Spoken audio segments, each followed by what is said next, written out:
उत्कल आलुमिनारे 76तम साधारणतंत्र दिवस पालित। नमस्कार, TV7 Odisha digital news channel रु रायगड़ा जिला खबर को आपनको स्वागत करूछु। खबरटी को शेष जाए देखंतु।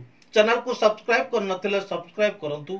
रायगड़ा जिला काशीपुर दोरागुड़ा स्थित उत्कल आलुमिनारे 26तम साधारणतंत्र दिवस आनंद उल्लासर सहित नुआपड़ा स्थित टाउनशिप परिसर मध्य पालित हो जाइछि। एही अवसर रे हिंडाल्को इंडस्ट्रीज आदित्य बिरला ग्रुप रो परिचालना निर्देशक श्रीयुक्त सतीश पाई एवं तांको सहधर्मिणी श्रीमती भानवी मोहन पाई निमंत्रित अतिथि भावे जोगदेई जातीय पताका उत्तोलन करने सहित अभिवादन ग्रहण करथिले।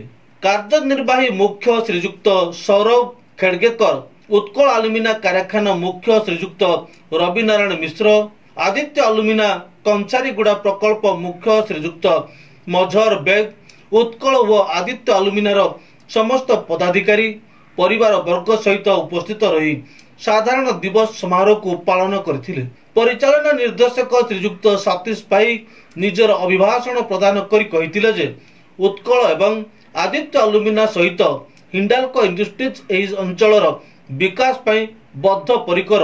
अंचल रे स्वास्थ्य और शिक्षार उन्नति पई कंपनी सर्वदा चेष्टित थिबा सहित परिबल व्यवस्था को अग्राधिकार देबा पई से गुरुत्व दैथिले।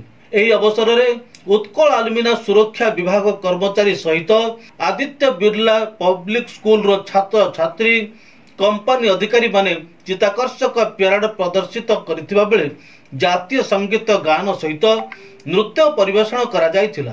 कार्यक्रम समापन परे परिचालना निर्देशक श्रीयुक्त Satish Pai Utkal hospital, Aditya Birla public school, विस्थापित कॉलोनी सहित दिमुंडी व डी करल ग्राम को जाई साधारण जनतांक गहन रे विभिन्न उन्नतिमूलक कार्य आगु को नेबा एवं विभिन्न समस्यार समाधान किभली होई परिबो से दिगरे कंपनी सर्वदा चेष्टित बोली कहिथिले।